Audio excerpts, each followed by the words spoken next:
कोकसरा block लोडुगा Shiv मंदिर पाखे निर्माण हेउथिबा ब्रिजर विलम्ब हेबा हेतु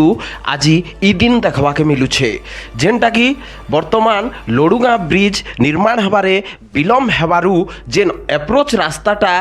अच्छे से एप्रोच रास्तारे वर्तमान एबे आंठुए पानी जेन भली भाबरे लगाण वर्षा हेला परे जेन भली भाबरे एप्रोच रास्तारे आंठुए पानी क्षिप्र बेगरे चालुछे कारणटा इ ब्रिज निर्माण हबारे टिके विलम्ब हेबारु आज आमके इ दिन देखवाके पड़ुछे। इ रास्ता जेहेतु लोडुगारू बानेर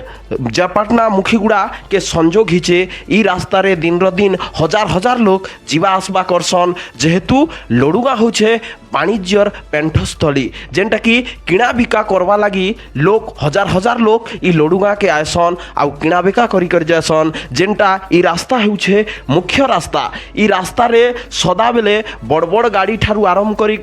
किणा बिका करवा लोग सबे इ रास्ता दी कर जायसन स्कूल कॉलेज पिला टुकेल भी इ रास्ता दी कर जायसन जेन भली भाबरे एप्रोच रास्ता रे पानी चाली छे आंठुए पानी जेनटा कि क्षिप्र बेगरे इनो जदि टिके जदि बैलेंस आउट ही गले माने जीवन भी जीवार संभावना रही है क्षताक्त हबार संभावना रही है जेन भली भाबरे आपण माने देखि पारुथिबे सीधा लाइव चित्र आमे आपण माननकु देखौछु जोन भली भाबरे लोग जीवा आसबा करूछन इथिरे विपद अच्छे जेहेतु आज इ दिन देखबा के पड़ी छे इ ब्रिज काम निर्माण रे मंथरता हेथिबार लगी आज इ दिन देखबा के पड़ी छे जेहेतु वर्षा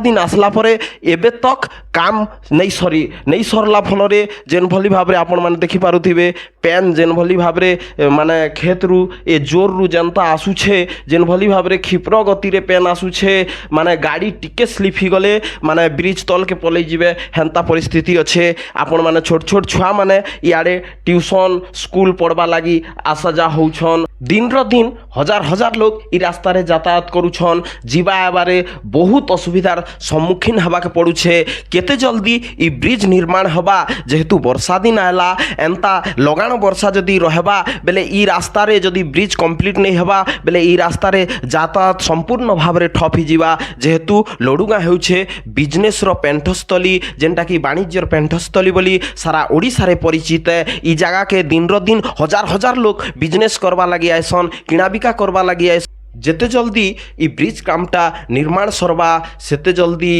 इ अंचलर लोक लगी सुविधा हो पारबा बोली साधारण चर्चा हेउछे।